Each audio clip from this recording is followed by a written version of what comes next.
Graças a paz, queridos irmãos, sejam todos muito bem-vindos. Uma grande alegria tê-los aqui com a gente no canal da TV Promessa RS. Estamos iniciando a nossa Escola Bíblica do Sul, este que é o nosso encontro semanal. Lembrando que todas as quintas-feiras, a partir das 19h30, você tem um encontro aqui com a gente. E nós estamos juntos nessa jornada pela lição bíblica do segundo bimestre deste ano de 2025, que tem como tema Servo em Ação, estudos baseados no Evangelho de Marcos. Sejam todos muito bem-vindos, por gentileza, compartilhe o link da Escola Bíblica do Sul desta semana. Não se esqueça de deixar o seu joinha, deixe o seu like, vai potencializando assim o nosso canal. Depois se inscreva, né? Se você ainda não é inscrito, se inscreva aqui no canal da TV Promessa RS. E, finalmente, ative o sininho para que você possa ser avisado de todos os nossos programas, todas as nossas programações. Muito obrigado, fique com a gente.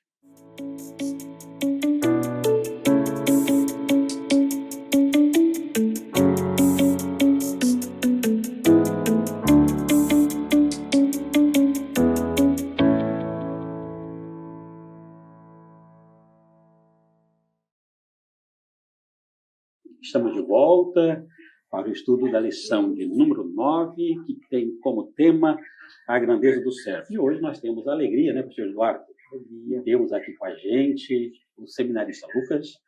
Seminarista Lucas, que está lá da Convenção Oeste Paulista, está auxiliando lá nas promessas de Marília, lá no bairro de Planalto, e também nas promessas de Garça e de Pompeia, ali dentro da Convenção Oeste Paulista. Seminarista Lucas, seja muito bem-vindo, uma grande alegria tê-lo aqui com a gente.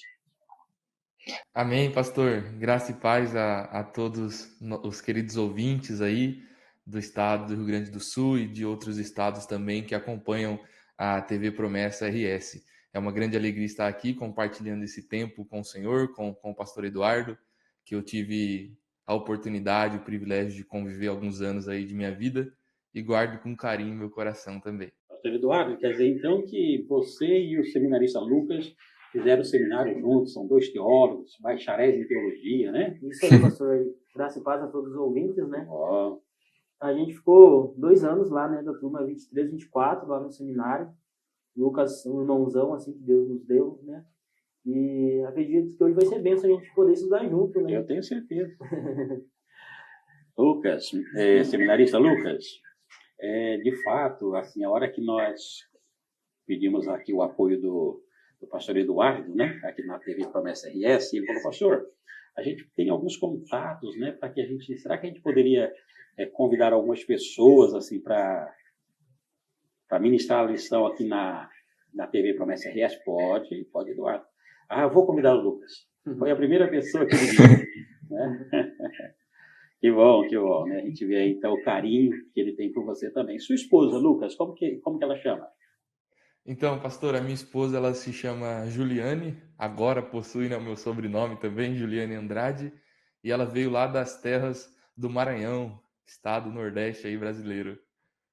É do Maranhão, olha só isso. Isso. Legal, que bom. Do Maranhão para a Alta Paulista. Isso. Lucas, você sabe que eu sou daí pertinho de vocês, né? Eu sou de uma cidade chamada Pacaembu, aí pertinho, Irapuru, Dracena. Sim, já comentaram a respeito do senhor aqui também, que saiu da Oeste Paulista, né? Isso, saí da Oeste Paulista, Pacaembu. Essa parte de Marília, Garça, Pompeia, aí a gente conhece tudo. Você conhece tudo lá então, pastor? Crescemos ali, né? Sim. Que bênção. Fico feliz agora de ver assim o seminarista Lucas, o pastor Eduardo, né? Essa nova geração. A igreja ganha muito com vocês.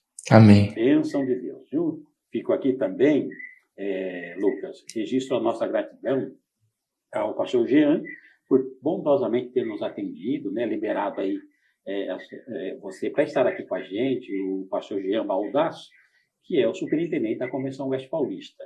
Transmita, por gentileza, o nosso abraço, pastor Jean, nossa gratidão, que Deus continue te abençoando ricamente aí na Convenção Oeste Paulista.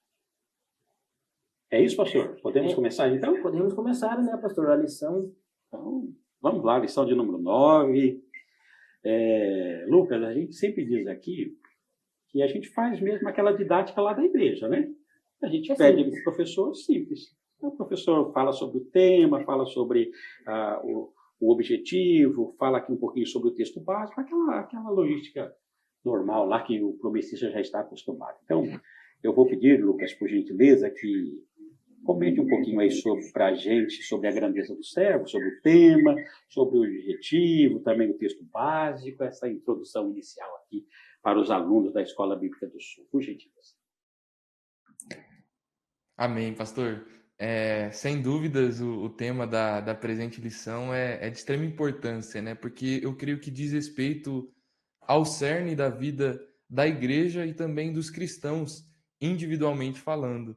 Eu creio que a grandeza nos moldes bíblicos, ela é muito importante para nós, para a vida da igreja, para entendermos também o propósito de nossas vidas como cristãos. Eu entendo que o autor separou aí um texto bastante importante para nossa reflexão, que é o texto de Marcos 10, a partir do verso 35 adiante.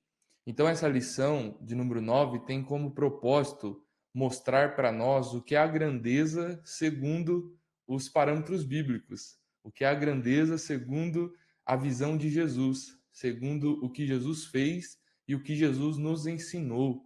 Então nós veremos que a grandeza bíblica, ela se difere muito da grandeza ou da busca por poder, né, que hoje nós vemos diariamente espalhada e propagada no mundo também.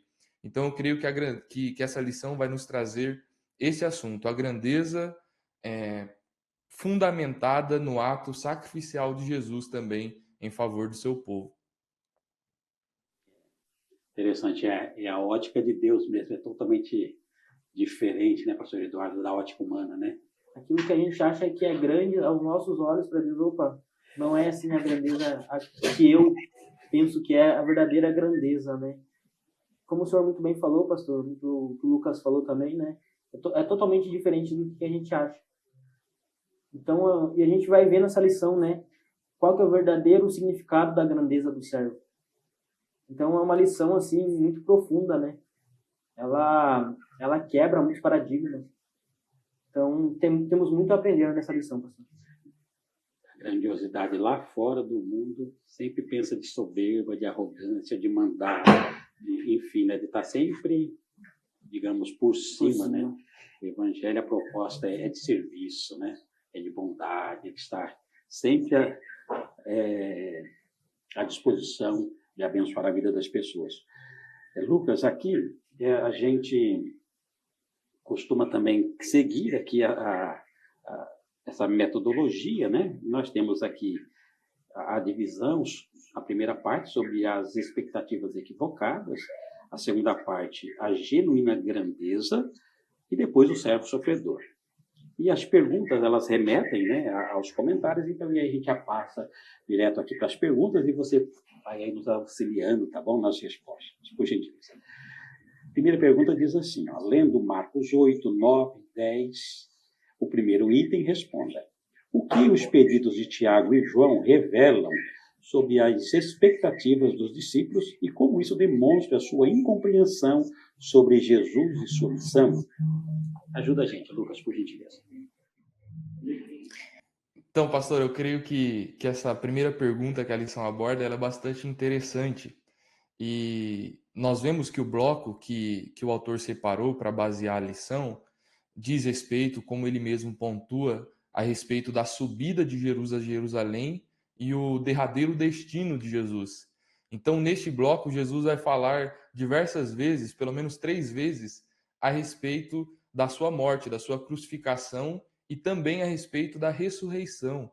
Então, os discípulos ouviram esses discursos de Jesus, mas a pergunta de Tiago e João parece refletir uma incompreensão a respeito daquilo que Jesus havia dito, a respeito da sua morte, a respeito da sua subida a Jerusalém. Então, quando esses discípulos, com uma mente também influenciada pelo judaísmo, eles entendem que em Jerusalém ali seria o cumprimento de muitas promessas. Quando eles olham que Jesus vai em direção a Jerusalém, ou irá em direção a Jerusalém, a fim de ser morto e também ressuscitar, eles parecem olhar para Jesus e para aquilo que Jesus havia predito de forma bastante humana, eu diria. Eles olham como se Jesus fosse assumir um trono físico. E aí, talvez nós que lemos hoje, por conta do distanciamento que temos com o texto, talvez a gente olhe e fale, não, mas a pergunta deles, ou o pedido deles de sentar ao lado de Jesus, porque esse é o pedido que Tiago e João faz, um queria se assentar à direita, outro à esquerda. Então, eles estavam pensando, de certa forma, em um trono físico. Então, o pedido deles, talvez a gente pense que seja estranho, mas Jesus falou da sua morte, da sua crucificação, da sua ressurreição, por que eles pedem isso? Aí eu acho interessante, de forma bastante resumida, falarmos um pouco do contexto, do porquê eles tinham esse anseio pelo trono físico de Jesus. Ou seja, eles tinham um desejo de que Jesus subjugasse o Império Romano, o domínio da época. Por exemplo, quando nós olhamos para o contexto que antecede, né, o Novo Testamento, nós vemos que os judeus viveram períodos de escravidão, eles eram subjugados por muitas nações.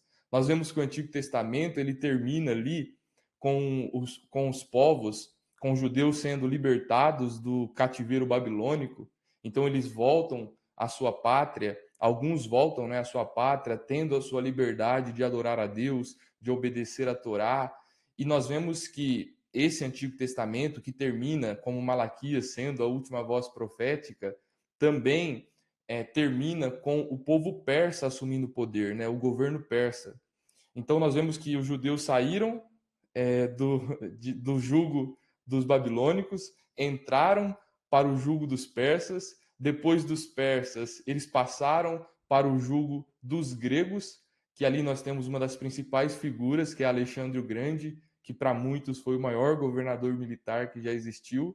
Depois de Alexandre o Grande, nós temos aquela separação ali entre dois povos, os Seleucidas e os Ptolomeus, e depois nós temos também, por fim, antecedendo o fim, a revolta dos Macabeus, que foi a revolta dos judeus ali, que se rebelaram contra o governo que estava no poder no momento, e depois, por fim, nós temos o Império Romano.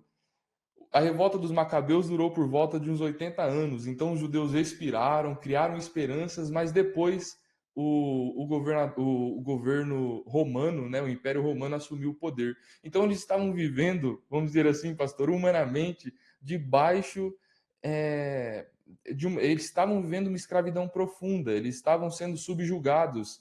Como uma nação eleita, Israel vivia dessa forma. Então talvez para eles era muito difícil entender aquela situação que eles vivenciavam.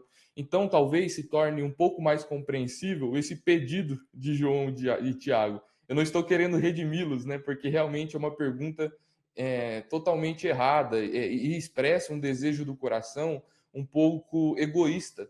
Então, nós vemos que foi um pedido bastante equivocado. Mas, para concluirmos aqui essa resposta, eles desejaram desejaram uma espécie de trono físico, porque não compreenderam que o que esperava Jesus era a cruz. É o que o próprio autor pontua.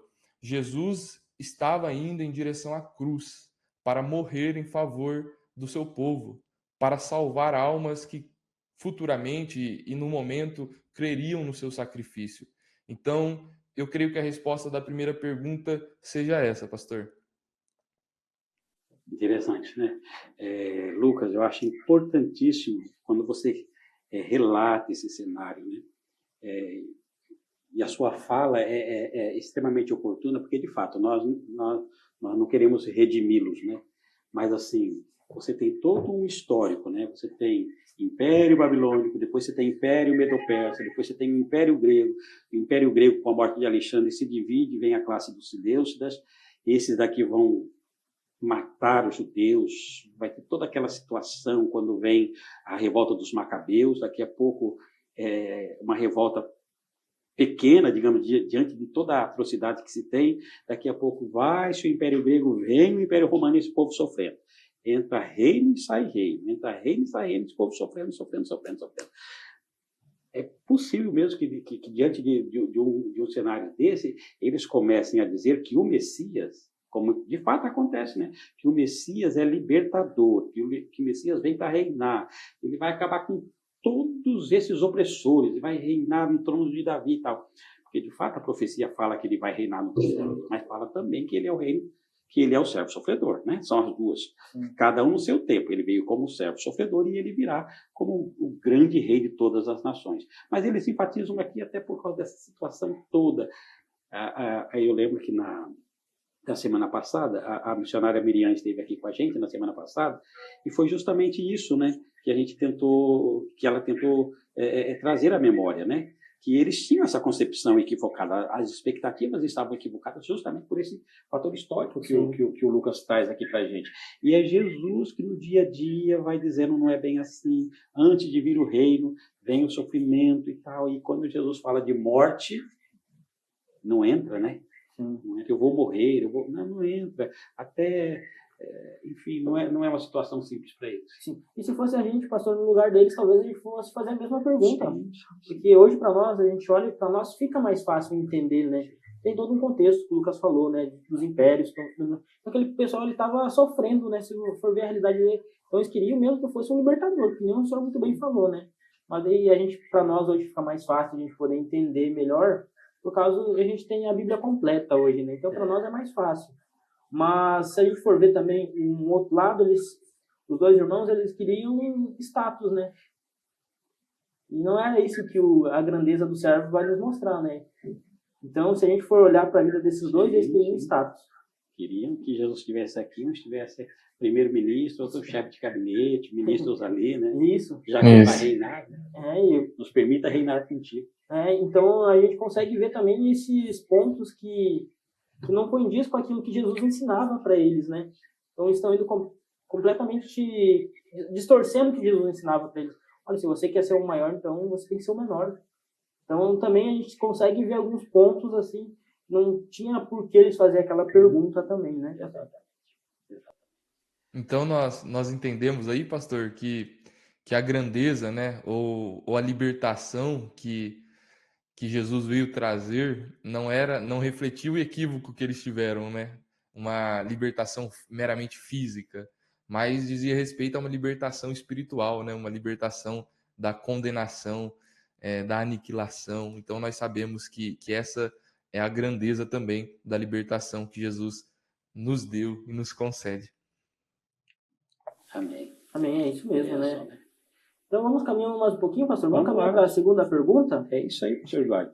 Pergunta de número 2. Que nos diz assim: com que sentido Jesus falou sobre o cálice e o batismo aos seus discípulos?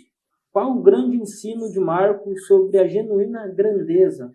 Poderia nos ajudar aí, Lucas, nessa segunda pergunta aí, Lucas, por favor? Opa! Então, Jesus responde a este pedido de Tiago e João. E ele responde demonstrando que o que eles pediram foi algo errado ou reflete uma incompreensão da parte deles. Jesus diz: olha, vocês não sabem o que vocês estão pedindo. É como se aquela criança pedisse algo para o pai, mas o pai sabe que se concedesse aquilo para a criança, ela não suportaria, ela não conseguiria lidar com aquilo que está pedindo. Então Jesus mostra, ele usa aí dois termos para nós no versículo 38, ele usa o termo cálice e também o batismo. E o autor da lição vai dizer que ele usa esses dois termos como metáforas para a sua iminente provação. É como se Jesus estivesse dizendo: olha, vocês desejam um lugar de poder, mas vocês não são capacitados a se assentar neste lugar ou assumir este posto que eu assumirei, por conta justamente dos sofrimentos que eu enfrentarei. Então Jesus está mostrando que o trono que ele irá assumir, que ele irá se assentar, é um trono que, para se chegar nele, é necessário morrer pelos outros. para se assentar nele, é necessário tomar o cálice. Esse cálice aí, como eu disse, é uma metáfora, uma figura de linguagem que transmite a ideia de Jesus tomando sobre si ou bebendo a salgada ira de Deus. Jesus estaria bebendo os pecados da humanidade. Os pecados de cada um de nós estavam sobre Jesus, todos. Os pecados passados, os pecados presentes, os pecados futuros, estava sobre Jesus. Ele estava bebendo esse cálice. Jesus não deixou nesse cálice que ele bebeu nenhum resquício, vamos dizer assim, de vinho. Não estava sobre ali o fundo do cálice um restante de vinho, não, ele bebeu toda a ira de Deus, toda a ira estava sobre ele. E o batismo diz justamente sobre a imersão. Nós cremos que o batismo ali, como ordenança, é a imersão do ser humano ali no lago ou no rio, né? Para um significado mais espiritual. E Jesus usa aqui o batismo justamente para falar da sua imersão no sofrimento, da sua imersão nas provações que ele enfrentaria até a cruz. Então, Jesus ele realmente imergiu nos sofrimentos dos seres humanos. Ele se tornou carne, ele enfrentou a agonia da cruz, para que nós, todos nós que estamos aqui hoje, pudéssemos desfrutar de uma salvação plena. Então é por conta disso que Jesus usa essas duas figuras, a figura do cálice e a figura do batismo. Então, como que nós também demonstramos que nós entendemos essa mensagem de serviço, essa mensagem de sacrifício de Jesus? Eu creio que é servindo assim como ele serviu, que é demonstrando amor pelo povo dele, assim como ele demonstrou. Eu creio que assim nós estaremos também demonstrando não uma incompreensão como foi a dos discípulos, mas uma compreensão genuína, uma compreensão verdadeira daquilo que Jesus fez por nós. Então é interessante isso que o pastor falou, que o Lucas falou, pastor, porque a gente vai contra a ótica de hoje, né? A ótica humana de hoje. Ele quebra os valores, aquilo que a gente acha que é grande hoje, diz não é bem assim não. Aquilo que a gente falou também um pouco da pergunta anterior, e agora aqui faz sentido, né? Então Jesus ele ensina, né? O texto de Marcos 10, 43, 44 vai dizer isso, né? Vocês querem ser grandes, então sirvam os outros. E o mestre, como a gente fala nas lições que a gente estudou, ele é o nosso exemplo. A gente segue a Jesus. Jesus, ele serviu todo mundo. Sempre, né? Sempre estava disposto a servir, a ajudar. Então, se Tiago e João não tinham aquela compreensão, agora a gente tem. E a gente tem que colocar isso em prática, né? Entendendo isso. Verdade. Eu acho essa fala do seminarista Lucas, Jesus ele bebe esse cálice total, né? Não resta nem uma gotinha ali, né? Ele toma o cálice de Jesus, o batismo de Jesus nessas duas metáforas. É isso mesmo. Tem é algo extraordinário, porque ali Jesus ele está levando, como disse o Lucas, né? São os nossos pecados passados, presentes e futuros, tudo nele ali. Tudo. Aí ele fala assim, olha, por acaso, vocês podem beber desse cálice, vocês podem ser batizados com esse batismo? Podemos, ok, nós temos as nossas provações também, mas comparado a isso, como o Lucas disse, é infinitamente menor, né? Porque ele leva sobre si toda a angústia, todo o pecado, toda a maldição que caiu sobre a raça humana estava nele ali.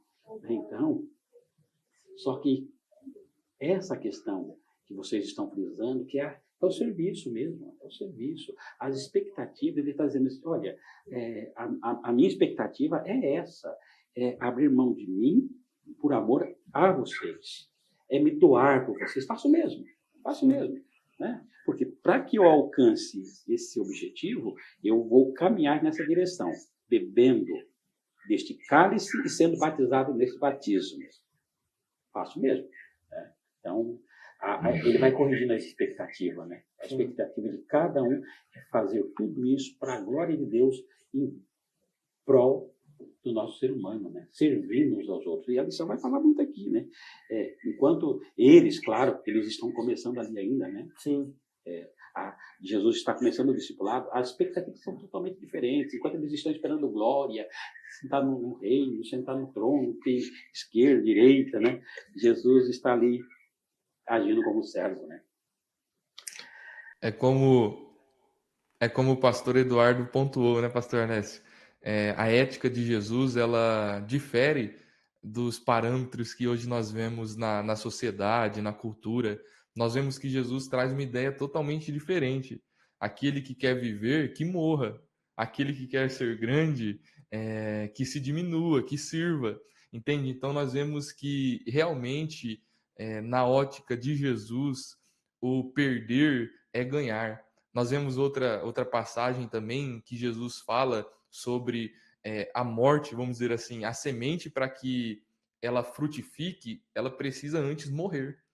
Entende? Então nós vemos que o que Jesus nos ensina realmente é contrário do que às vezes nós aprendemos através de uma herança familiar não cristã, através de conselhos de amigos, através de programas da televisão ou livros de autoajuda ou qualquer outra coisa. Então nós precisamos realmente nos voltar para Jesus para entendermos realmente como nós devemos viver frente à dificuldade que vemos hoje em dia. Eram dificuldades parecidas também. Nós vemos que o desejo por poder e essas outras questões também eram presentes no primeiro século e continuam sendo hoje. Então, nós realmente devemos adotar essa perspectiva, não somente teórica de Jesus, mas prática, realmente prática, para vivermos de modo digno do Evangelho de Jesus. É maravilhoso, né? É uma proposta maravilhosa, né? Sim. Maravilhosa. Amém.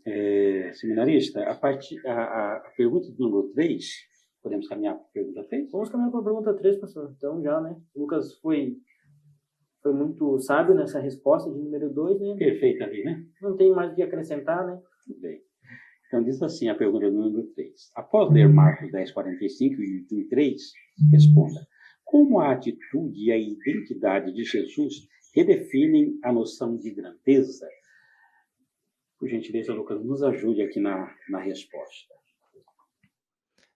Realmente, essa passagem ela é fantástica. Nós temos textos e relatos a respeito de Jesus que brilham os nossos olhos, que realmente redefinem aquilo que nós pensamos ou às vezes fundamentamos as nossas vidas. Então, quando nós olhamos para este ato de serviço do nosso Senhor Jesus, nós realmente vemos que a grandeza talvez não seja aquilo que em algum momento nós pensamos que era. Então, nós olhamos para a grandeza na ótica de Jesus e vemos que ela se define no serviço, no serviço.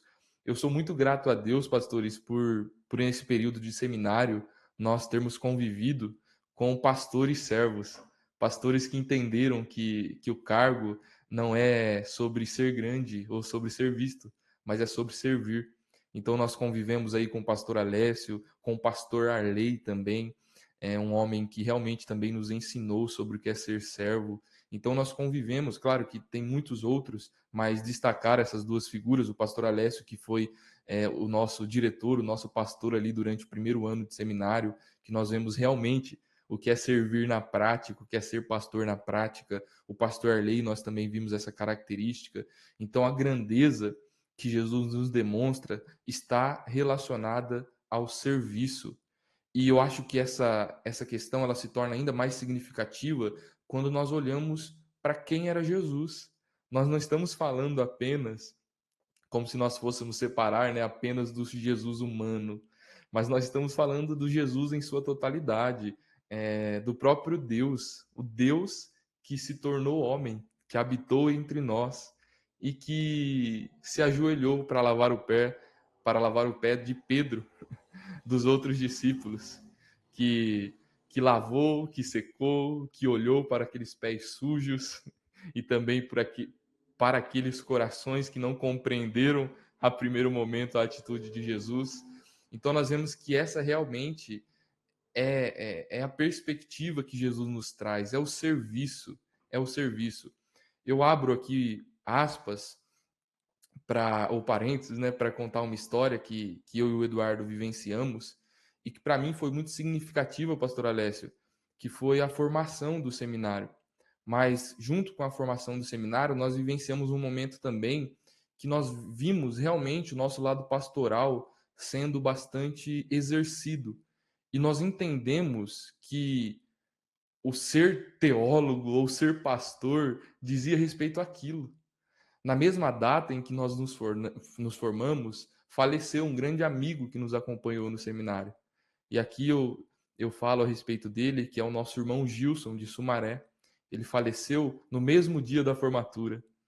E nós tínhamos que nos formar e também nós tínhamos que ir no velório, não como uma responsabilidade pastoral apenas, mas porque era o nosso grande amigo. E eu digo que aquilo ali realmente mostrou para nós a grandeza do ministério pastoral, vamos dizer assim. Nós olhamos para o diploma que logo mais nós teríamos, mas eu costumo dizer que aquele diploma ele perdeu o brilho diante da perda do nosso querido amigo Gilson. Então eu entendo que realmente o serviço ou a grandeza do ministério é isso, é servir, é estar com os que choram, é sorrir com os que sorriem, é sentir a dor daqueles que sentem a dor. Então, eu creio que a grandeza que Jesus nos mostra é isso, não é estar enclausurado, né, em algum lugar, ou trancado em algum lugar, ou exercer poder em algum trono, ou qualquer espécie de grandeza que o mundo tenta nos mostrar e dizer que é verdadeira. Mas eu creio que a grandeza que Jesus nos mostra é o serviço da igreja, é o servir os nossos irmãos, é servir um ao outro, é, como eu disse, chorar com os que choram, tomar aquele cafezinho com aquele senhor de idade que tem muita história para nos contar. Então, eu creio que isso realmente é a grandeza que Jesus nos ensina, é lavar o pé, é ouvir. Então, realmente, essa passagem nos transmite essa ideia. Eu creio que ela redefine a nossa ótica dessa forma também. Pastor, se a gente fosse contar a história de Jesus, assim, não usando o nome de Jesus, de todo como foi feito, talvez ninguém ia acreditar. Por quê? Imagina um ser que criou todo o universo. Todo o universo foi criado por ele, né? Por Jesus. E esse ser, em algum momento, ele vem para a Terra, lá com as suas criaturas.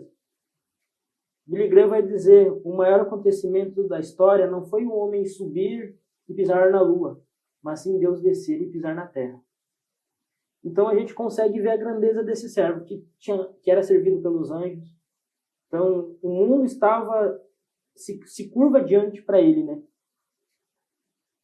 Ele sabe, ele chama as estrelas pelo nome. Ele é soberano em tudo. Em tudo. Poderosíssimo. E daí em algum momento ele vem e se faz homem. Daí a próxima pergunta vai mostrar o maior ato de serviço, né? E a gente consegue entender um pouco mais desse ser, desse nosso Deus. Um Deus que nos mostrou qual é a verdadeira grandeza, que é servir. Então a gente fica muito alegre em ver, né? Muito feliz em ver que esse Deus, ele habitou entre nós. Um exemplo perfeito, né? Deus que se faz gente e se fez gente para servir, né? Então, é um negócio extraordinário. Eu lembro também de um pensamento que diz assim, que todo homem quer ser rei. Todo rei quer ser Deus. Só Deus quer ser homem.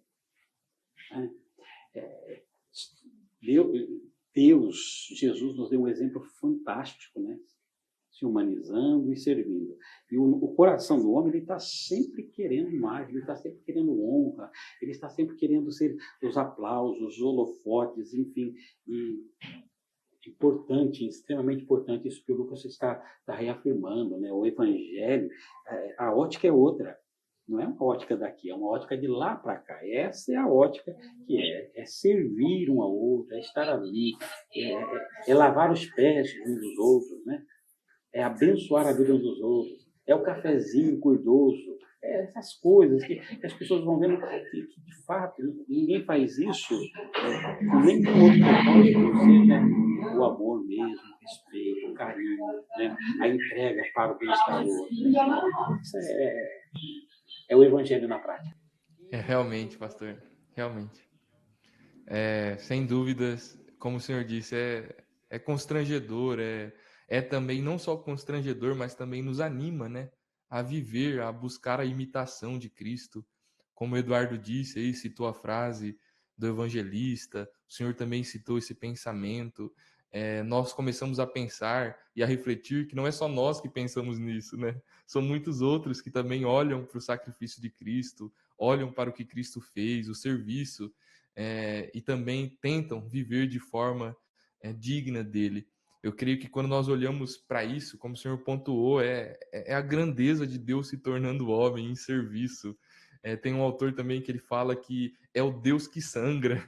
Parece ser inconcebível, né, essa frase, o Deus que sangra. Então, que nós, todos nós que estamos aqui hoje, estudando essa lição, ouvindo cada um de nós, refletindo na Bíblia Sagrada, que busquemos também servir, que busquemos sangrar por amor a esse Deus. Eu creio que esse é o grande propósito de nossas vidas.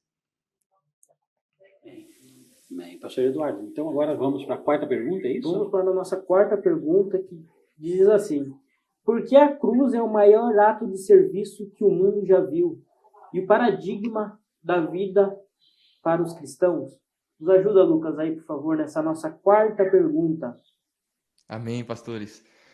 Eu creio que o autor ele pega esse trecho aí de Marcos 10, e ele destrincha de forma muito legal, né, os textos, os versículos. Então nós vemos aí que ele falou sobre o serviço e nós refletimos sobre isso, e agora ele pega os versículos aí 38, o versículo 40, melhor, o versículo 43 a 45, e ele fala sobre o maior ato de serviço que o mundo já viu, se referindo ao ato sacrificial de Jesus na cruz.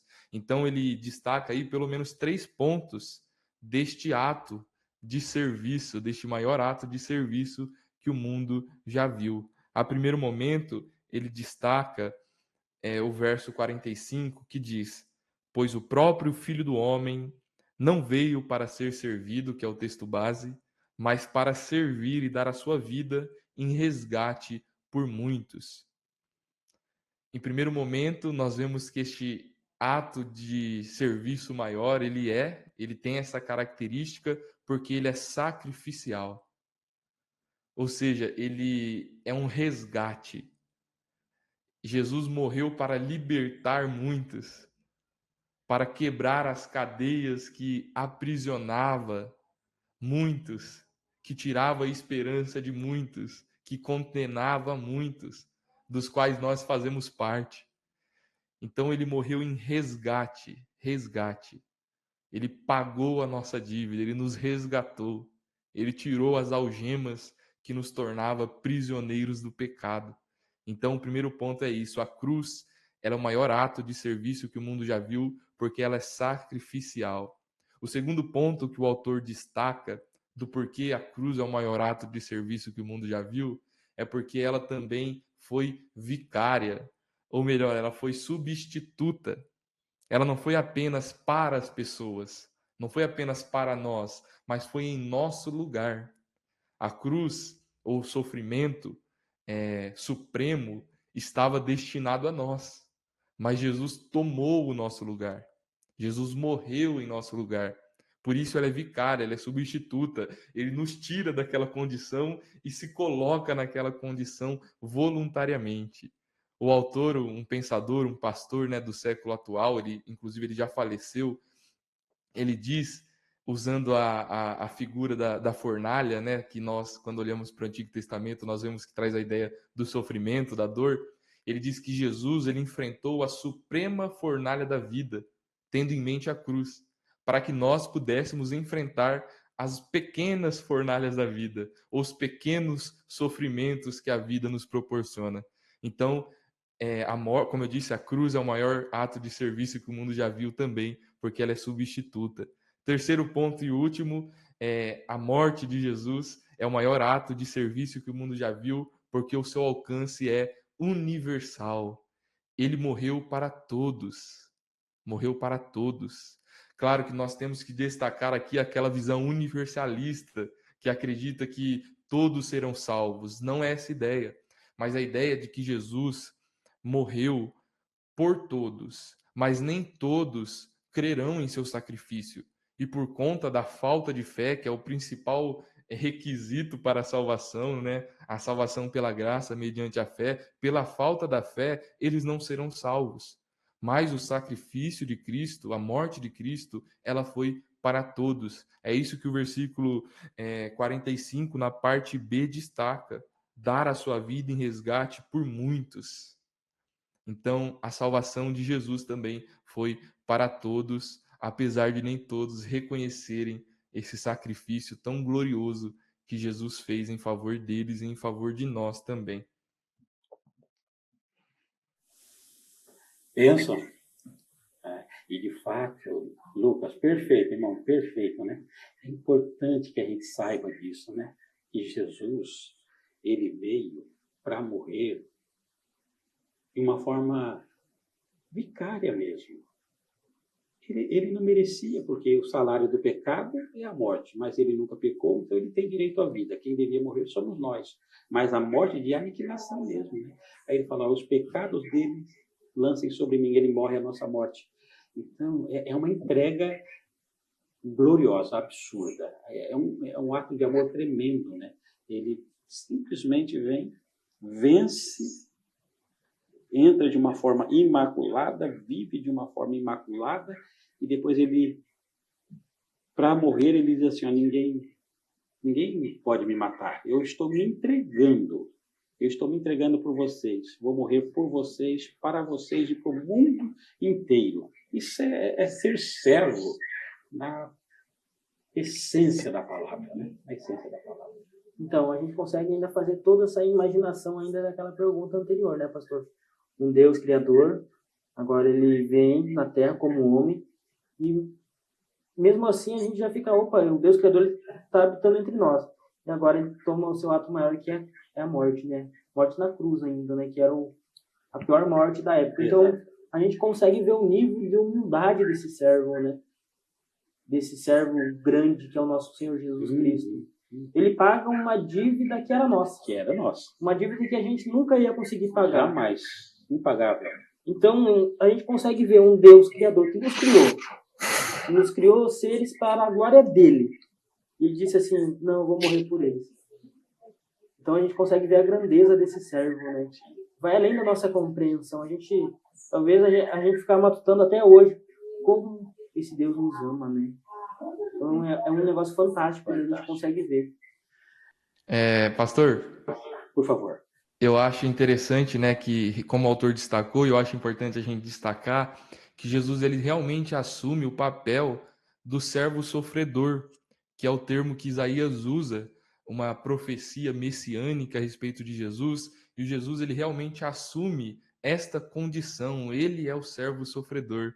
Nós vemos que no início de Marcos, Jesus é apresentado como servo que constantemente está em ação, servindo, curando, expulsando demônios, fazendo milagres. Nós vemos que ele realmente vai assumindo essa forma de servo, e essa forma de servo vai levá-lo até a cruz, até a morte de cruz. Mas depois esse servo, como nós iremos refletir nas lições futuras, ele assume um lugar, um poderio que somente os seus atos de serviço garantiria ou o levaria para aquela condição.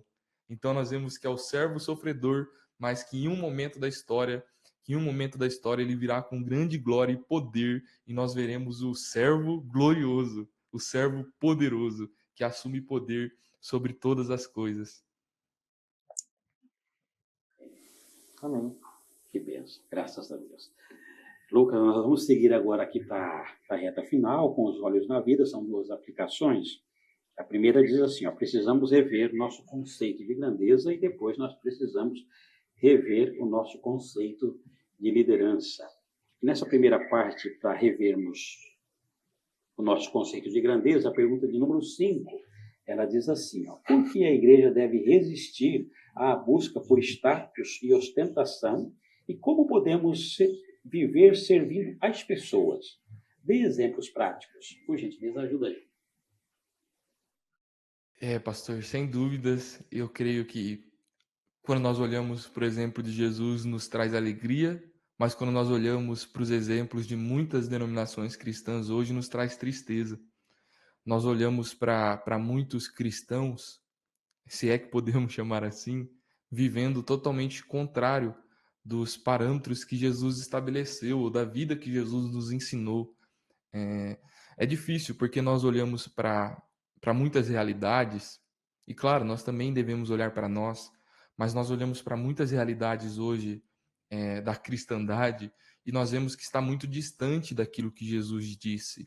Realmente se tornou uma moeda de troca a mensagem cristã.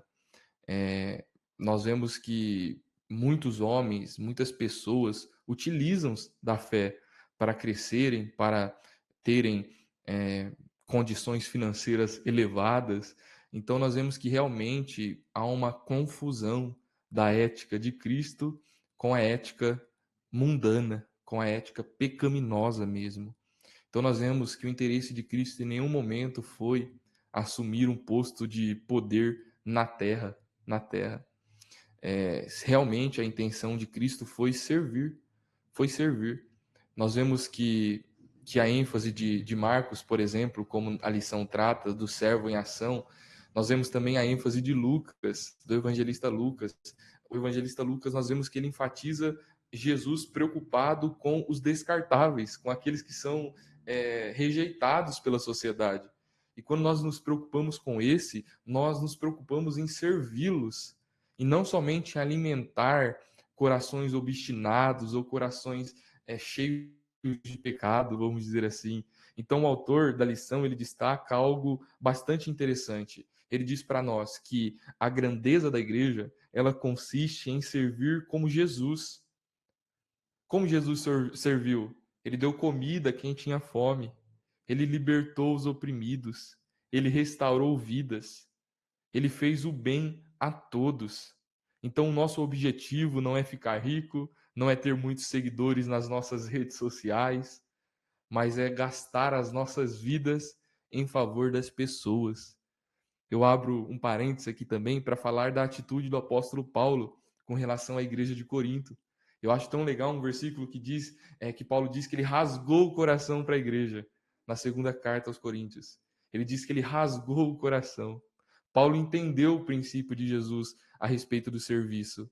E o desejo de Paulo com relação à igreja de Corinto é que ela rasgasse também o coração, tanto para ele como para Cristo. Então, que hoje, cada um de nós que está aqui refletindo nessa lição, que rasguemos os nossos corações em serviço de Jesus, em serviço da igreja dele, amando o povo dele e também amando aqueles que possivelmente podem se tornar povo dele. Eu creio que essa é a atitude que nós podemos tomar aí também, atitudes práticas, se é que eu citei algumas aqui. Exatamente isso, né? Então, Exatamente isso. Então, o problema hoje é que tem muitas igrejas buscando a glória para elas, né? Elas querem ser servidas, mas não querem servir. Infelizmente, esse é o problema, né? E se você é um verdadeiro cristão, você está disposto a servir. A quem? Não importa a quem. Só servir. Servir a quem? Jesus serviu a todo mundo, né? Então, se a gente é um verdadeiro cristão, a gente tem que estar disposto a servir. Esse é o princípio, né? Como Jesus serviu. A gente serve na igreja local, a gente serve quem trabalha lá na empresa, lá na escola, lá na faculdade, no meio da família. Quem estiver ao nosso redor olha para a gente e tem que ver esse mesmo sentimento de Cristo, né? Coração bondoso, que vai atrás e que vai estar ali de prontidão, sempre com amabilidade, né? Cortesia. Enfim, é exatamente isso que o Lucas nos ensinou agora. Pastor Eduardo, caminhando aqui para a última partezinha, precisamos rever nosso conceito de liderança. Pergunta de número 6, por gentileza. Então, estamos chegando à nossa última pergunta, que nos diz assim: por que e como a igreja deve refletir a liderança de Jesus demonstrando humildade e serviço ao invés de buscar status ou poder. Por favor, Lucas, na nossa última pergunta, nos ajude aí, meu irmão. É interessante que o autor aqui ele pontua alguns problemas que nós, como igreja, devemos resistir. Nós, como igreja, devemos rejeitar e não vivenciá-los. E ele diz: a igreja jamais deve ser marcada por brigas por posição ou status. Nós olhamos talvez para os cargos eclesiásticos, a diaconia, ou pastorado, presbiterato, ou cargos que aparentam ser um cargo de poder e entendê-los de forma errada. Então, nós devemos olhar para esses cargos como cargos de serviço, e não como cargos de poder ou status elevado dentro da igreja. Ele diz também que nós devemos rejeitar ou não devemos ser marcados pelas hierarquias opressoras, por aqueles que oprimem os mais fracos, por aqueles que colocam cargos ou colocam cargas, fardos nas costas de cada um dos membros, dos irmãos, a fim de que eles pudessem carregar. Então nós vemos também que ele critica o abuso de poder. Nós sabemos que a figura do pastor, por exemplo, é uma figura de autoridade, é uma figura que Deus designou para que cuidasse da ovelha. Mas essa autoridade que nós possuímos como pastores é uma autoridade que deve estar fundamentada no serviço, deve estar fundamentada no suprir as necessidades daqueles que carecem, de ir até aqueles que sofrem. Nós vemos que sempre apontará para o serviço. O pastor Alessio aí resumiu, eu creio que de forma perfeita, é servir como Cristo serviu. Então nós entendemos que tudo aquilo que nós podemos vivenciar na vida de igreja deve ser destinado ao serviço da mesma, ao serviço da mesma. Como nós, né, nós somos recentes formados do seminário, e nós sempre aprendemos lá. Talvez para muitos se torne até clichê, mas a nossa teologia ela deve ser a serviço da igreja. Aquilo que aprendemos deve ser a serviço da igreja, de forma simples, de forma acessível, de forma que conecte o homem, o irmão, com Deus. Este é o grande propósito de nossas vidas também. E respondendo aqui, o autor também diz: é preciso ser uma comunidade focada em cuidar, o cuidado é essencial. Nós somos realmente aquele lugar ou aquelas pessoas em que muitos outros indivíduos da sociedade procurarão cuidado, porque quando nós olhamos para a cultura que vivenciamos, o individualismo certamente é predominante. A auto-obsessão, o autocuidado, a autoajuda, tudo para si. Mas quando nós olhamos para a igreja, o cuidado é o que evidenciará também a nossa característica de igreja. Também ele diz que o nosso propósito aqui como comunidade é ajudar em todos os sentidos. Nós encontraremos pessoas que se divorciaram, nós encontraremos órfãos abandonados pelos pais, nós encontraremos idosos que passam por sofrimentos em seus lares e que são mal cuidados, nós enfrentaremos diversos problemas. O mundo é caído, mas o nosso propósito é ajudar. Também abençoar as pessoas as pessoas com a pregação do evangelho, abençoar as pessoas com o cuidado físico, financeiro. Nós somos chamados para ser luz das nações, dos povos que estão perdidos. Então, nós não podemos usar a igreja para projetos de líderes autocentrados. A igreja não serve para destacar um homem e dar poder a ele apenas. Não é isso. Não é isso, melhor dizendo. Não é isso. Mas serve para ajudar aqueles que necessitam. E pastor, o Lucas ele fala muito bem esse ponto, essa pergunta, né? Ele responde muito bem. E eu queria acrescentar algo. Sabe por que tem muitas brigas de irmãos querendo cargo? Porque eles têm tempo para fazer isso. Por quê? Eles têm tempo porque eles estão fazendo tudo aquilo que não é para ser feito. Se eles estivessem cuidando, se eles estivessem ajudando, e se eles estivessem abençoando outras pessoas, eles não iam ter tempo para ficar brigando por cargo, para que os holofotes caíssem a eles, né? Então, a gente consegue ver isso hoje muito comum, né? A gente olha assim, mas estão com tempo para estar fazendo isso, porque se estivessem fazendo o evangelho, aquilo que Jesus ensinou para eles não teriam tempo para isso. Eles não teriam tempo para os holofotes, mas eles teriam tempo para servir. Então, eles têm eles têm a ótica diferente, eles querem status, não querem lavar os pés de ninguém, não. Eles querem ser lavados só os pés. Esse é o grande problema da humanidade de hoje, né? Infelizmente. Realmente é. Quando nós olhamos pro Evangelho, como eu disse, para a mensagem de Jesus, é natural, caso a olhemos com genuinidade, né, com um coração sincero, é natural que esquecemos cada vez mais de nós e nos lembremos cada vez mais dos outros. Eu lembro de uma pregação de um pregador antigo, eu não citarei o nome aqui a fim de não causar polêmicas, mas ele dizia que nós, como cristãos, devemos ler os textos que consideramos para os outros, para nós. Então nós lemos aqueles textos que nós pensamos, isso aqui é para o irmão, mas nós devemos ler para nós. E aqueles textos que nós lemos para nós, como aqueles textos que nos trazem alegria, conforto, nós devemos ler para os outros. Então, olhando para essa ótica, para a Bíblia Sagrada, nós entenderemos que cada vez mais nós devemos passar por um processo de autoesquecimento de si próprio e passar a se preocupar e a lembrar dos outros. Jesus se preocupou, lembrou-se constantemente dos outros, estava preocupado em entrar em lugares tenebrosos do primeiro século, porque ele realmente se importava com outros. Então, eu creio que, como igreja, devemos viver dessa maneira e que Deus nos dê a graça de viver dessa maneira. Que Deus nos livre do coração arrogante, do coração obstinado, do coração alienado. Que Deus nos leve para este lugar de serviço, que Deus nos leve aos pés da cruz, porque eu creio realmente que ali não há espaço para arrogância. Lucas, muitíssimo obrigado. Eduardo também. Acho que vocês foram perfeitos, né? Gostei muito dessas ilustrações finais também, né? Se a gente estiver focado em cuidar de pessoas, ajudar as pessoas, abençoar as pessoas, nós estaremos tão envolvidos fazendo o que é certo que nós não teremos tempo para fazer o que é errado, né? Exato. Realmente.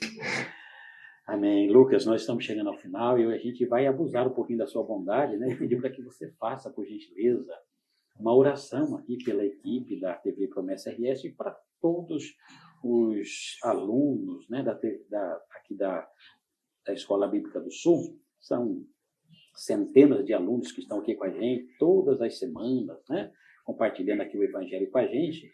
Aí eu vou pedir, Lucas, por gentileza, que você faça uma oração por todos nós. Amém, pastor. Vamos orar juntos. Amém?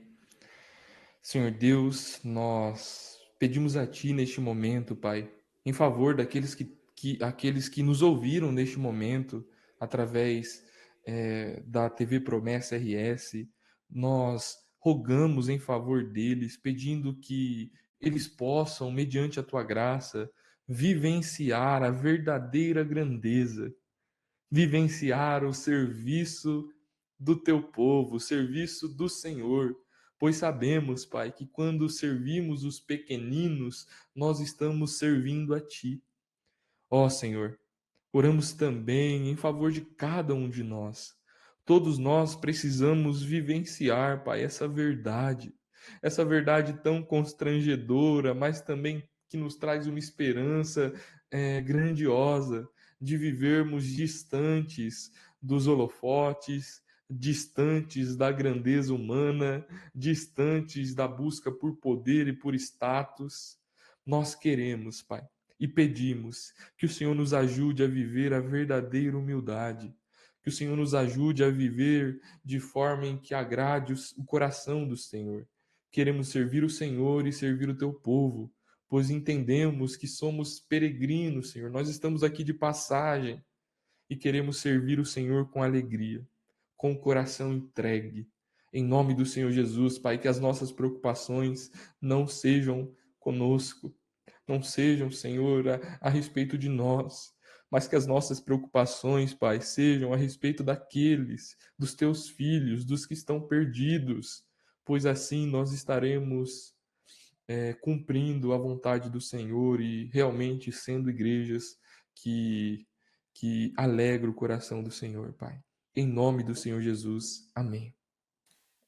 Amém. Amém. Amém. Lucas, muitíssimo obrigado. Estamos chegando ao final da Escola Bíblica do Sul dessa semana. Eu vou deixar a palavra aí para você se despedir, por gentileza, dos alunos aqui da TV Promessa RS. Amém. Eu agradeço a oportunidade, pastor Alessio, pastor Eduardo, por estar aqui conversando, batendo papo sobre a palavra de Deus. Sem dúvidas, esses momentos são muito rico mesmo para cada um de nós. E que Deus abençoe cada um dos ouvintes da TV Promessa RS, que cada um de vocês permaneçam firmes nos estudos da Escritura Sagrada, que nós também vivenciemos essas realidades espirituais tão belas que Jesus nos ensina, e que vocês da convenção aí do Rio Grande do Sul continuem sendo bênçãos na vida de muitos, pois eu creio que este canal, esses programas realmente abençoam o povo de Deus. Obrigado por essa oportunidade e eu espero que Deus continue usando-os para a glória de Deus. O privilégio foi todo nosso, né, Eduardo? É a primeira vez e não a última, né, pastor? Não, né? Que seja a primeira de muitas. De muitas, né? Amém. Temos ao Lucas aí, né? Obrigado, tirou um Lucas. tempinho, né, Obrigado pastor? mesmo. Obrigado. Tá aqui com a gente, né? Verdade. Também as nossas considerações ao pastor Gio Baldasso, que liberou também, né, pastor? Exatamente. Então, a primeira de muitas, Lucas. Vai se acostumando aí com a gente aí, tá bom? Amém, pastor. Obrigado, Lucas. Obrigado, Eduardo, pastor Eduardo, seminarista Lucas, que Deus abençoe. E a todos vocês, irmãos e irmãs da Escola Bíblica do Sul, que nos deram a alegria de nos acompanhar nessa semana. Deus continue abençoando. Por gentileza, compartilhe o link, veja quanta informação, quantas lições espirituais foram ensinadas e abordadas aqui nesta oportunidade. Permita que este evangelho alcance os corações de centenas de milhares de pessoas. Façamos a nossa parte. A TV Promessa RS conta contigo. Compartilhe o link, deixe o seu like, que vai potencializando assim o nosso canal. Se inscreva no canal da TV Promessa RS, caso você ainda não seja inscrito, nos ajude se inscrevendo no nosso canal. Feito isso, clica lá no sininho para que você possa ser avisado de todas as nossas programações. Muitíssimo obrigado a todos. Fiquem com Deus.